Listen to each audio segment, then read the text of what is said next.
Here are the latest results from the glaze firing.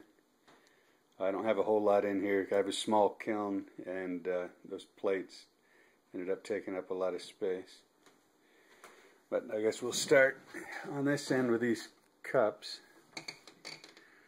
I wanted to make sure that I had the blue thick enough on here from my last firing. I had a little bit thin. So I dipped them, before I fired them, I dipped them again in the blue. And so the blue went over the top of the waterfall brown. And that really, I mean, you can see the waterfall brown with the blue over the top really just went for it. It just ran right down the side. And I mean, there's just a tiny bit of just the blue sitting there. That when the blue goes over the top, it just moves. And same deal here. I dipped it again in the blue, and it went over the top of the waterfall brown, and it just moves, pooled up a little bit toward the base, where it doesn't do that when the waterfall brown is on the top of the blue.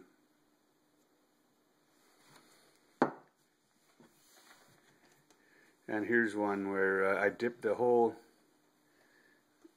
cup was in blue, and then it looks like I just dipped the rim in the waterfall brown. And I think I prefer where I leave some clear cup there with no glaze on it and just have the waterfall brown, because I like the contrast more, like on this, where you can really see this, like the purpley brown color, and then the little clear area, and then the blue compared to this. But here's the base. I got it really thick on the top, because when I was handling it, I knocked something off the rim, and so I dipped it again on the rim to cover it some more, and it really got on there thick.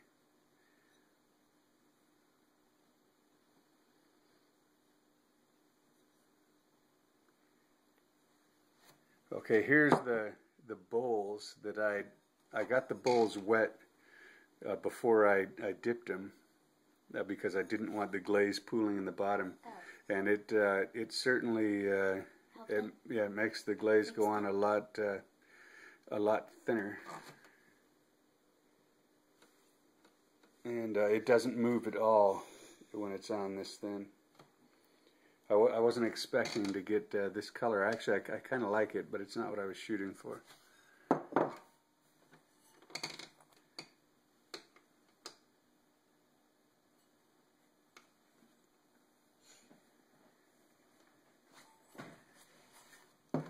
And then here's a blue one, where this was wet too, and I glazed it by, like Simon when he double dips his cups to glaze the inside, just automatically. I did that to this bowl, and yeah, it's kind of wavy looking in there.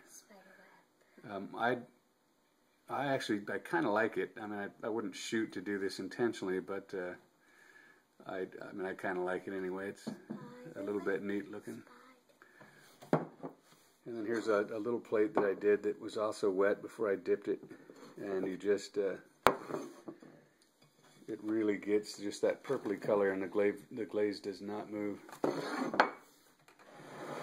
And then here's the big plates I did.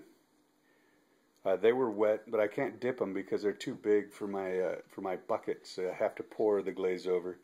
And I'd pour one side, and then I'd shake it, get the glaze off, and then I poured the other side. And at that point, I couldn't really grab it very well, so I couldn't shake it. So you can see where it's clearly thicker on one side than the other. But I mean, I kind of like that color. I like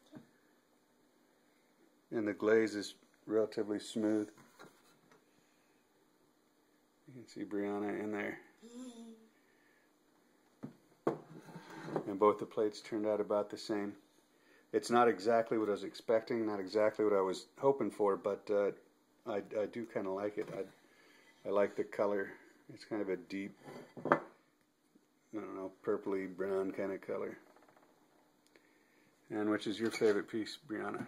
This one. I like it. Sort of looks like a spider web inside. Are you going to eat out of that bowl? Yeah. What do you want to eat out of it?